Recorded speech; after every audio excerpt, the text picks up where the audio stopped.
Hello everyone. आज start करते हैं मेमोरी की ही पार्ट नंबर 2 को।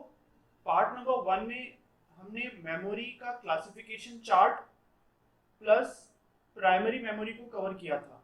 आज हम जो कवर करने जा रहे हैं मेमोरी का ही सेक्शन है पार्ट नंबर 2, और वो सेकेंडरी मेमोरी को हम कवर करेंगे आज के सेशन में। तो स्टार्ट करते हैं। फर्स्ट ऑफ ऑल, अगर आपने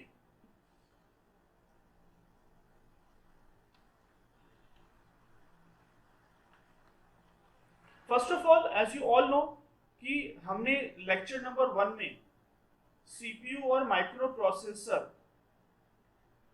प्रोसेसर बोला जाए या माइक्रो प्रोसेसर बोला जाए या फिर सीपीयू बोला जाए, मोरलेस ये सब सेम है। तो इसमें हमने 3 अलग वर्ड्स को कवर किया था, एएलयू, सीयू और थर्ड वन था रजिस्टर, जिसे मैंने कहा था मैं लेटर ऑन डिस्कस करूंगा। तो आज जो हम स्टार्ट करने जा रहे हैं वो रजिस्टर से ही स्टार्ट करेंगे। तो पहले थोड़ा सा प्राइमरी मेमोरी का और एक छोटा सा सेक्शन बचा हुआ है, उसको कवर करते हैं और फिर हम अपने सेकेंडरी वाले पार्ट पर बढ़ेंगे। So first of all, registers, as you all know, the speed of main memory, the speed of main memory is slow as compared to CPU,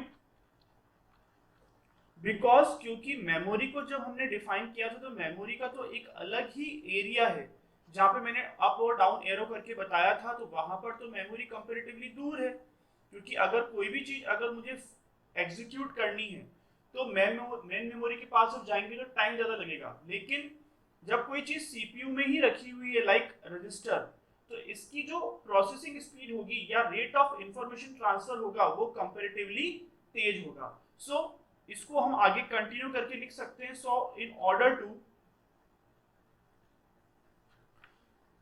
increase the rate of information transfer,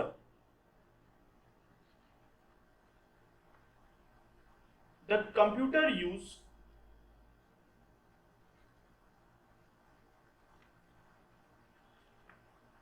number of special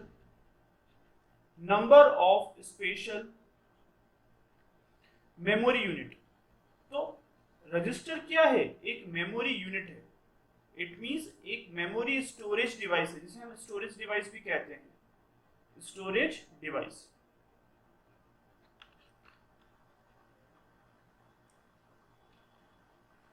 तो storage device बोला जाए या memory unit बोला जाए तो उसे हम बोलते हैं रजिस्टर।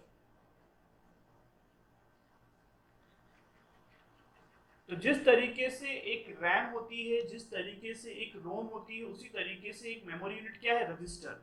बट जैसा कि मैंने बताया है कि सीपीयू के अंदर ही रजिस्टर है, तो इट मींस कहीं ना कहीं रेट ऑफ ट्रांसफर ज्यादा है as compare to main memory. The register are used to hold the information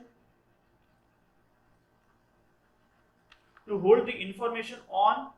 so student, आप मुझे बताएंगे कि यहाँ ब्लैंक में मैं क्या लिखूं। यहाँ ऑप्शन दे रहा हूं मैं आपको ऑन टेम्पररी बेसिस और परमानेंट बेसिस। क्योंकि मैं ये इसलिए पूछ रहा हूं ताकि हमने इसके पिछले वाले जो कॉन्सेप्ट को कवर किया था, मुझे ही पता चल जाएगा आपको वो कॉन्सेप्ट क्लियर हुआ है कि नहीं हुआ है।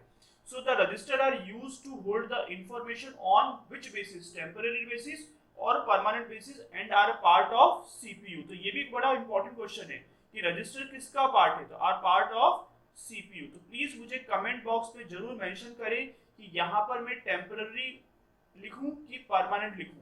Please mention in the comment box. Clear हो गया? तो इसका मतलब क्या हुआ कि रजिस्टर की speed as compare to other memory device तेज होगी। और अगर आपको याद भी हो तो मैंने एक पैरामिड भी बनाया था, तो पैरामिड में सबसे ऊपर जिसको रखा था वो रजिस्टर ही था, और मैंने ये एरो करके बताया था कि ऊपर से नीचे जैसे जैसे हम जाएंगे साइज तो क्या होता है? बढ़ता है। लेकिन प्रोसेसिंग स्पीड क्या होती है, फास्ट होती है, ये फास्ट होगी। तो जैसे जैसे हम नीचे से ऊपर जाएंगे तो प्रोसेसिंग स्पीड फास्ट, और जैसे जैसे ऊपर से नीचे आएंगे तो साइज आपका बढ़ता चला जाएगा। इट मीन सभी मेमोरी डिवाइसेस में, सभी मेमोरी यूनिट में से रजिस्टर की स्पीड सबसे तेज होती है। बट यहाँ पर एक चीज का ध्यान रखिए, यहाँ पर जो रजिस्टर की मेमोरी साइज होती है वो कंपैरेटिवली बहुत लो होती है। Memory size as compare to other devices और यूनिट इज लो, बहुत कम होती है। जैसे कि फॉर एग्जांपल हम हमारे माइंड में, क्योंकि हमारी माइंड जो हमारा ब्रेन जो है वो इनबिल्ट मेमोरी डिवाइस है, हम बाहर से थोड़ी ना लाए। जब हम पैदा हुए तो तब से हमारे बॉडी में एक ब्रेन है जो मेमोरी का काम करता है, मेमोरी स्टोरेज यूनिट का काम करता है, बट उसकी कुछ लिमिटेशंस होती है।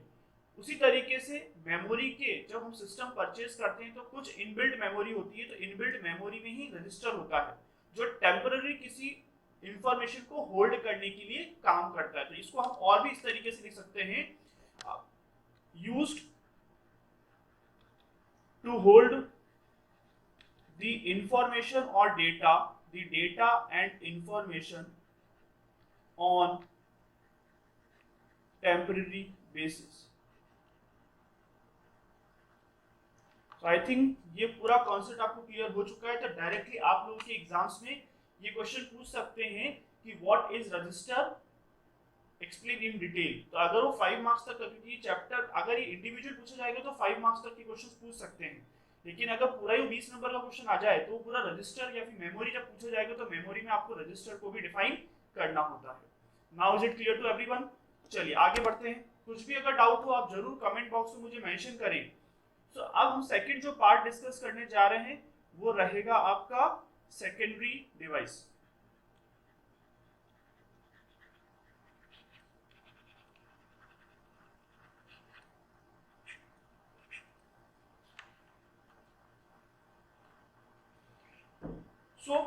स्टार्ट करते हैं। इसे हम बैकअप मेमोरी भी कहते हैं, also called as backup memory. इसे हम ऑक्सिलरी मेमोरी भी कहते हैं।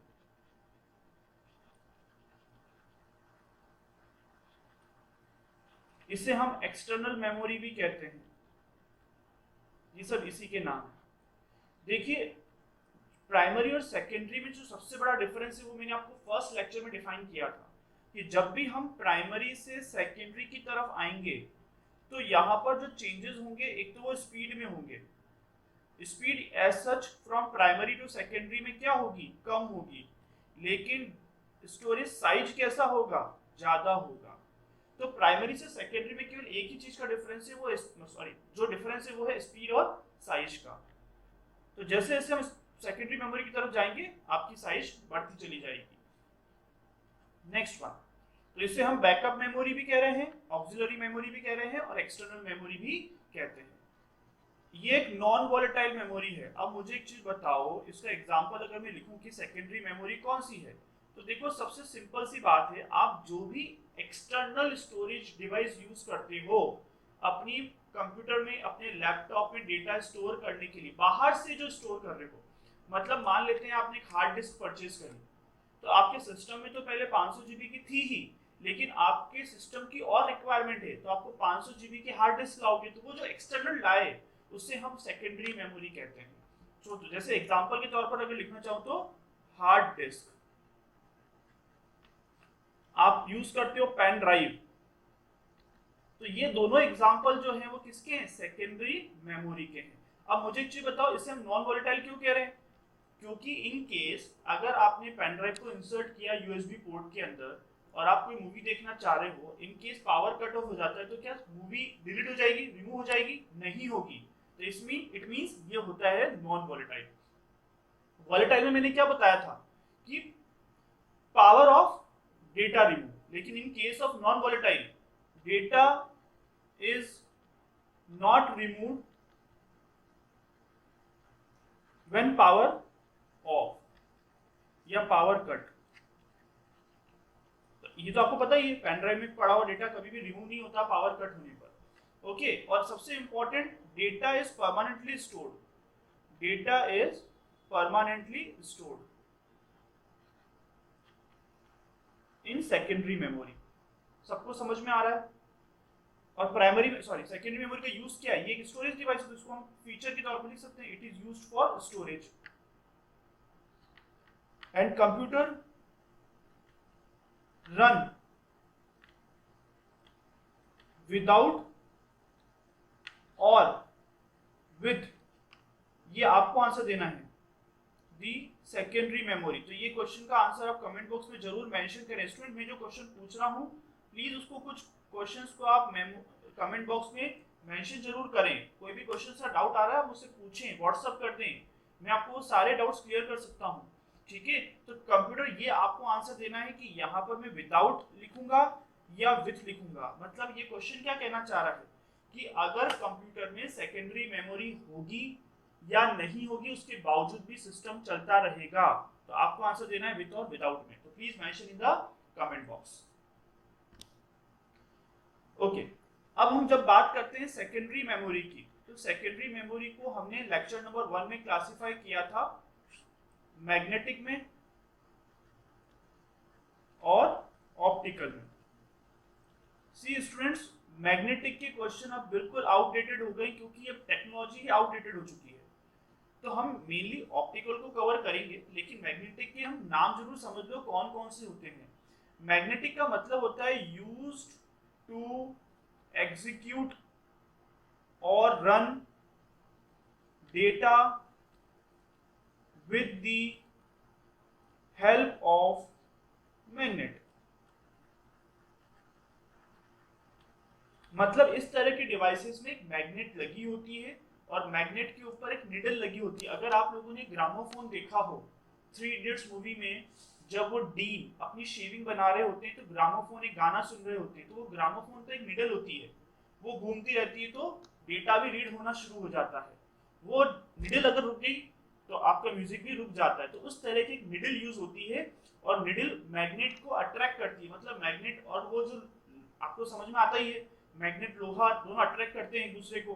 तो वही चीज है कि मैग्नेट के ऊपर वो मैग्नेट एक निडल के फॉर्म में होती है, जैसे जैसे वो रन होना शुरू होती है आपका डेटा भी रीड होना शुरू हो जाता है। तो यूज टू एग्जीक्यूट और run data with the help of magnet. Okay, magnet के भी 2 प्रकार हैं, एक होता है सीक्वेंशियल, बड़े सिंपल से कॉन्सेप्ट है, और एक होता है डायरेक्ट। सीक्वेंशियल अगेन आउटडेटेड हो चुकी है। इसका एक बेस्ट एग्जांपल क्या है, बहुत समय पहले अगर आपको पता हो तो पहले टेप रिकॉर्डर्स चलते थे, तो वहां पर जो हम कैसेट्स यूज करते हैं, वो कैसेट्स क्या है, सीक्वेंशियल है। मान लेते हैं उसमें 1 से लेकर 30 तक गाने हैं, और मुझे अगर 15वां गाना सुनना है जो हिमेश रेशमिया का है, तो मुझे वो 1 से लेकर 14 तक के मोहम्मद रफ़ी के गाने सुनने ही पड़ेंगे। तो वो कहलाता है सीक्वेंशियल। लेकिन आज के टाइम पर हम लोग डायरेक्ट टेक्नोलॉजी को यूज करते हैं। आपको अगर 1 से 30 में जाना और 29वां गाना भी सुनना है, तो आप डायरेक्टली उसको क्लिक करके वो गाना पूरा सुन सकते हो। तो आई थिंक आपको इससे, इस एग्जांपल से पूरी पिक्चर क्लियर हो गई है कि ये सीक्वेंशियल क्या है और डायरेक्ट क्या होता है। तो यहाँ पर मैंने सीक्वेंशियल का तो आंसर लिख दिया आपको, कैसेट्स। लेकिन जब डायरेक्ट की बात करते हैं तो सबसे बेस्ट एग्जांपल है hard disk. Okay, hard disk को भी आगे चल के एक्सप्लेन करेंगे, लेकिन यहाँ पर ये नाम बड़ा इंपॉर्टेंट है। तो hard disk is the best example of the direct access of data. तो मैग्नेटिक की 2 टाइप, सीक्वेंशियल और डायरेक्ट, प्लीज नोट। इसी में फर्स्ट जो हम स्टार्ट करने जा रहे हैं वो है फ्लॉपी डिस्क। फ्लॉपी डिस्क, देखिए स्टूडेंट्स, आई थिंक, मुझे नहीं पता कि आपने इसको देखा है कि नहीं देखा कभी, लेकिन एक बार जरूर कभी गूगल सर्च कर सके तो फ्लॉपी डिस्क, मुझे नहीं पता देखी कि नहीं देखी, लेकिन एक स्क्वायर शेप रेक्टेंगल एक फ्लॉपी डिस्क होती थी प्लास्टिक की, वो एज ए डेटा स्टोरेज के काम आती थी इनिशियली। लेकिन देखो, इनिशियली जब टाइम निकला, जब टाइम शुरू हुआ कंप्यूटर जनरेशन में, तो हमारी रिक्वायरमेंट कम थी, हम डेटा भी कम ही स्टोर करते थे। तो जब डेटा स्टोर था तो हमारे स्टोरेज डिवाइसेस भी कम थे या उसका साइज भी कम था। लेकिन जैसे जैसे हमारी रिक्वायरमेंट बढ़ती चली गई, हमारी टेक्नोलॉजी भी एडवांसमेंट होती चली गई। तो यहाँ पर उस समय इसका जो साइज होता था वो केवल 5.25 इंच में, ये इंच है, मतलब इंच मतलब the area of the disk. और एक होता था 3.5 इंच। मतलब 1.22 MB और 1.44 MB। मतलब आप समझो आज की तारीख से अगर कंपेयर करें तो एक रिंगटोन भी जो केवल ऑडिबल रिंगटोन्स होती है पॉलीफोनिक, उसका साइज 2 से 3 MB का होता है, क्योंकि उस समय हमारी जो रिक्वायरमेंट थी वो मेनली टेक्स्ट बेस्ड थी, और उसमें आप भले 10 पेज लिख दो, 10 पेज में भी आपकी वो डेटा का जो साइज होगा वो केबी तक ही पहुंचेगा। तो उस समय हमारी रिक्वायरमेंट सफिशिएंट थी, तो हमारा काम चल रहा था। लेकिन जैसे जैसे जनरेशन चेंज हुई तो हमारी रिक्वायरमेंट बढ़ती चली गई। तो वहां पर आप ध्यान रखना, फ्लॉपी डिस्क में mainly data in the form of text, जिसका मतलब साइज भी कैसा था, बहुत लो था। चलिए नेक्स्ट वन जो हमें अच्छे से समझना है वो है हार्ड डिस्क को। ये भी मैग्नेटिक स्टोरेज ही है। मैग्नेटिक स्टोरेज का मैंने मीनिंग बता दिया आपको, मैग्नेट की हेल्प से वो डेटा एग्जीक्यूट होता है। तो देखिए student, magnetic disk hard disk को या हार्ड ड्राइव की हेल्प से रीड होती है। डिस्क किसकी हेल्प से रीड होगी, ड्राइव की हेल्प से। आपके पास भी सिस्टम होंगे तो एक सीडी रोम होता होगा या फिर डीवीडी राइटर होता होगा। तो DVD writer use for DVD को रीड करने के लिए, सीडी राइटर काम करता था सीडी को रीड करने के लिए। उसी तरीके से हार्ड डिस्क को रीड करने के लिए हार्ड ड्राइव का यूज किया जाता है। तो it means capable of storing large amount of data. सबसे खासियत ही क्या है इसकी, capable of storing large amount of data.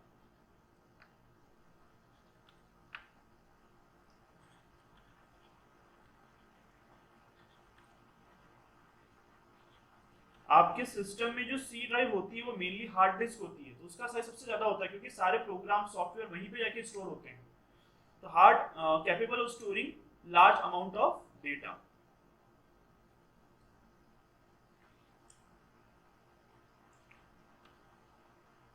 Clear? तो इसका एक डायग्राम देख लो, कैसे आपने देखा ही होगा। हार्ड डिस्क में पहले क्या होते हैं, अंदर अगर देखा जाए तो कुछ सेक्टर्स बने हुए होते हैं। होता भले स्क्वायर शेप है, लेकिन अंदर जो उसका स्ट्रक्चर है वो सर्कुलर फॉर्मेट में होता है, क्योंकि मैग्नेट को सर्कुलर सर्कुलर घूमेगी। ओके, तो ये जो सर्कुलर रिंग्स हैं इसे कहते हैं ट्रैक्स। ओके, और ट्रैक्स को ही फिर बाद में सेक्टर्स में डिवाइड करते हैं। तो फाइनली जो डेटा सेव होता है आपके कंप्यूटर के अंदर हार्ड डिस्क में, वो एक सेक्टर में जाकर होता है। तो ये जो डैश शेडेड एरिया है उसे कहते हैं सेक्टर।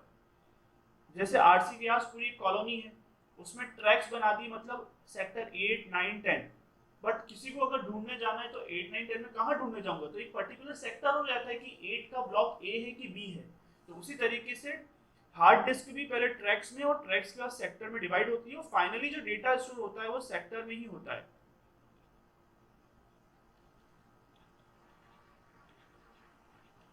Please note.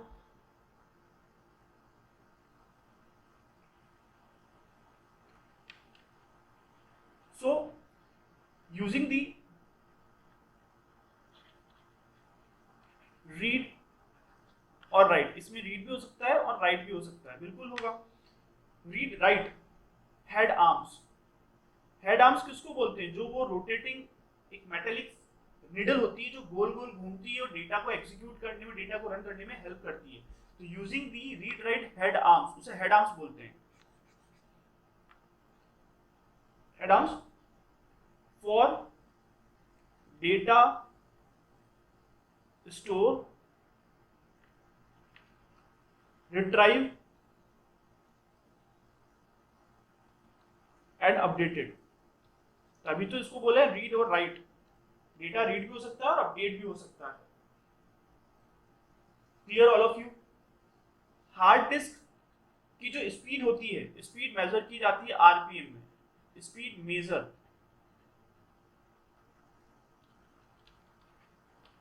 आरपीएम में। आरपीएम इज रिवॉल्यूशन पर मिनट।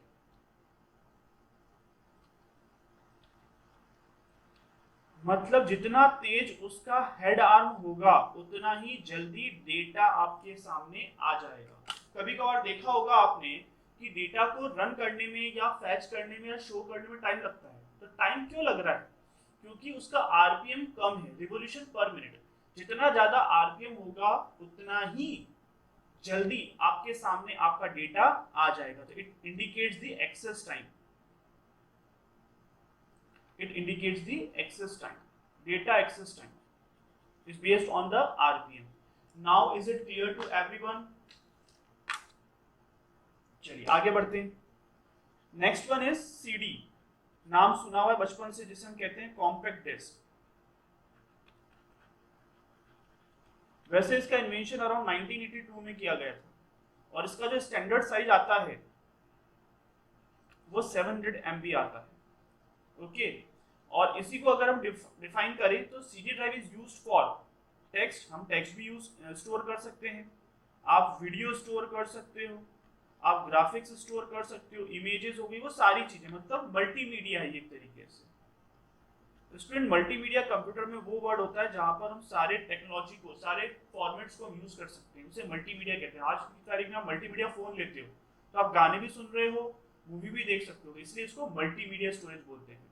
और CD ड्राइव बेसिकली दो कैटेगरीज में आती है, CDR और CDRW। ये होता है ओनली रीडेबल, मतलब एक बार डेटा स्टोर हो गया केवल रीड कर सकते हो, चेंजेस नहीं कर सकते हो। लेकिन RW का मतलब होता है री राइटेबल, मतलब एक बार डेटा स्टोर होने के बाद भी वापस से उसमें इरेज करके डेटा सेव कर सकते हो। कहने का मतलब 700 MB की CD है, राउंड शेप में आती है, और आपको केवल जरूरत 15 MB की थी, तो इसका मतलब तो आपके 685 MB तो वेस्ट हो गया और डिस्क वेस्ट हो गई। तो इसका मतलब रीराइटेबल में क्या होता है, आप वो 685 का भी यूज फ्यूचर में कर सकते हो। That is the benefit of rewritable. इसलिए नॉर्मली कोई भी अगर CD लेने जाता है तो RW लेता है, अगर आप लोगों ने भी परचेस की हो तो वो आपने देखा होगा। नेक्स्ट वन है DVD, जिसे हम कहते हैं digital versatile disc, digital versatile disc. इसका कंपैरेटिवली साइज ज्यादा होगा, बिल्कुल 4.7 GB से लेकर ये 17 GB तक आती है।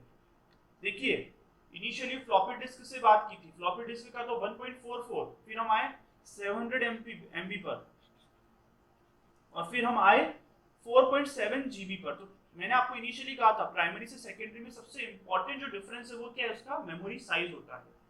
और इसका यूज भी mainly high definition video audio सुनने के लिए, ग्राफिक्स देखने के लिए, तो हाई डेफिनेशन वीडियो और साउंड क्वालिटी। तो आप भी मूवी जब डाउनलोड करते हो तो एक तो आता है DVD फॉर्मेट आता है, एक आता है CD फॉर्मेट, तो उसी तरीके के फीचर्स को हम कहते हैं DVD, digital versatile disc. Clear है? ये दोनों साइड पर, मतलब ये सिंगल लेयर भी आती है और ये डबल लेयर भी आती है। सिंगल लेयर और डबल लेयर का मतलब क्या है, एक तो एक तरफ ही डेटा स्टोर हो पा रहा है, लेकिन जब डबल की बात कर रहे हैं तो ऊपर नीचे दोनों तरफ डेटा रीड होगा, तो उसे कहते हैं डबल लेयर DVD। तो इसका मतलब हो गया डबल लेयर का साइज कंपैरेटिवली ज्यादा होगा as compare to single layer. Clear है सबको? नेक्स्ट वन, आज की तारीख में अगर आप कोई मूवीज डाउनलोड करते हो तो एक BRD प्रिंट भी आता है, जिसे हम कहते हैं ब्लू रे डिस्क। BRD आपने अगर नोट किया हो तो, ब्लू रे डिस्क। तो ये तो हाई डेफिनेशन क्वालिटी होती है, बट इसमें ध्यान देना ये कमर्शियल पर्पस में यूज नहीं आती है नॉर्मली। ये मेनली यूज होती है आपके MNCs में, जहां पर आपको बहुत हाई सिक्योर डेटा ट्रांसफर करना है। हाई सिक्योर डेटा, कोई प्रोग्रामिंग कोड हो गया या फिर कुछ और भी इंपॉर्टेंट डॉक्यूमेंट्स हो गए, उसको ट्रांसफर करने के लिए हम BRD का यूज करते हैं, क्योंकि ये सिक्योर्ड होती है, ये प्रोटेक्टेड होती है, इसमें कोड को इम्पोस्ट किया जा सकता है। अगर आपने वो डॉन मूवी देखी हो तो एक पूरी CD के पीछे चलती है, पुरानी नहीं नई वाली, जिसमें शाहरुख खान CD को लेकर पूरी मूवी पे घूमता रहता है वो। तो ये ब्लू रे डिस्क बहुत सिक्योर्ड होती है और ये हाई डेफिनेशन डेटा होती है, सिक्योर्ड होती है, कमर्शियल यूज नहीं आती है, mainly use in the MNCs, और हाई सिक्योर डेटा को ट्रांसफर करने में काम आती है। इसका जो नॉर्मली साइज अवेलेबल होता है 50 GB, 100 GB और 150 GB, लेकिन ताइवान, साउथ कोरिया में अभी 300 GB भी आ रही है, इंडिया में अभी 150 GB तक ही मिलती है। क्लियर हो गया सबको? तो that is all about the secondary memory, more or less that is more than sufficient for your exams point of view. Clear है? वैसे सेकेंडरी पे क्वेश्चंस कम ही मिलेंगे आपको, प्राइमरी पे ज्यादा आते हैं। So student that is all for the today. अब मैं वापस से आपसे रिक्वेस्ट कर रहा हूँ, प्लीज एक बार वापस से इन सारे वीडियोस को देख लो। कल का सेशन सबसे पहले मैं आप लोगों के डाउट्स का लूंगा, तो जो भी डाउट्स मेरे पास आएंगे पहले उनका मैं आंसर करूंगा और फिर हम अपने नेक्स्ट कुछ और टॉपिक्स की तरफ आगे बढ़ेंगे। आई होप आपको ये पूरा सेशन समझ में आ रहा होगा। That's all for the today, thank you.